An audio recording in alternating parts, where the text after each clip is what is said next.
So we're at the Intermountain Bird Observatory's Boise River Research Station, and we've been doing a lot of bird research down here since about 2015. But just last year, we're finally beginning to do some habitat restoration work down here. We definitely have a long way to go. There's lots of area for us to restore. We have about 20 acres. But we're restoring it in kind of tangible plots, and I think that's been something really fun to see.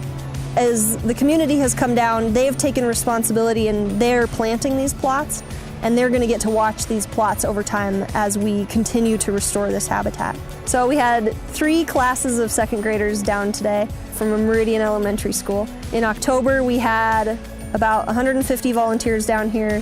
They planted 2,000 seedlings.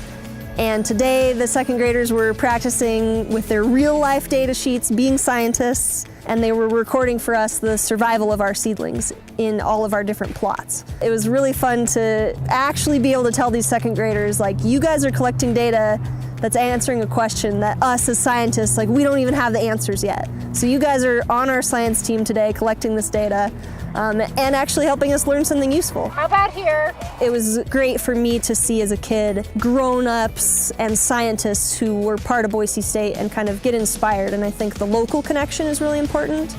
Sometimes on TV you see, scientists from some other university somewhere halfway across the world, and it doesn't seem real, and it doesn't seem like you as a kid could grow up to be that person. I always tell kids, like, I was born in Boise, I went to Boise State, to kind of get that local connection and maybe make it more of a tangible thing for them. Maybe there's some future Broncos in this second grade class that'll end up being scientists at Boise State someday, I don't know.